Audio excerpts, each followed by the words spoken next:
In the chilling winter of 1925, a massive coal-heavy steamship known as the SS Cotopaxi slowly untied its thick mooring ropes, weighed its heavy iron anchor, and departed from a foggy, bustling harbor, setting its course directly toward the treacherous waters of the Bermuda Triangle.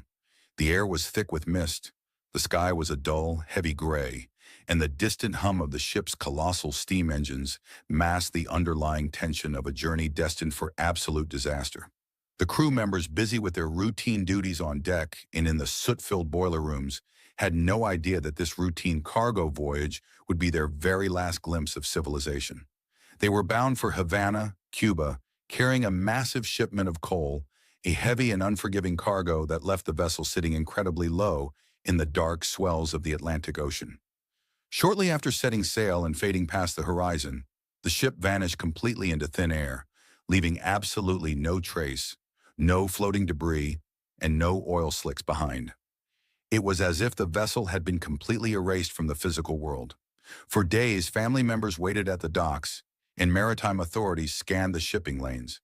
But the sea remained completely silent, giving up no clues as to how a modern steel steamship could simply cease to exist without a single eyewitness.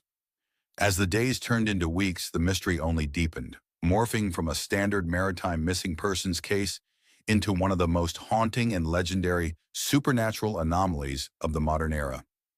The truth of what happened out there in the isolation of the open ocean begins just as the vessel entered the invisible, deadly boundary of the heart of the Bermuda Triangle.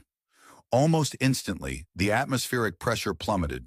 The wind howled through the ship's rigging, like a chorus of dying souls, and a violent, monstrous storm trapped the vulnerable vessel in a cage of chaotic waves. The sky turned an unnatural, pitch-black color, bruised with deep shades of purple and green, while blinding sheets of torrential rain reduced visibility to absolute zero. Blinding, jagged bolts of lightning ripped through the low-hanging clouds, illuminating the terrifying scene, while mountain-sized waves began tossing the massive steel hull around like a fragile, weightless toy.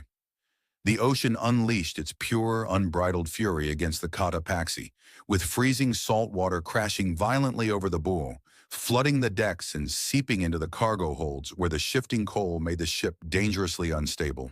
The hull groaned and twisted under the immense hydraulic pressure of the Atlantic, fighting an uphill battle against a vortex of wind and water that seemed intentionally designed to pull the vessel down into the abyss. Every wave that struck the ship felt like a death blow, cracking structural seams and forcing the exhausted crew to battle a relentless influx of water.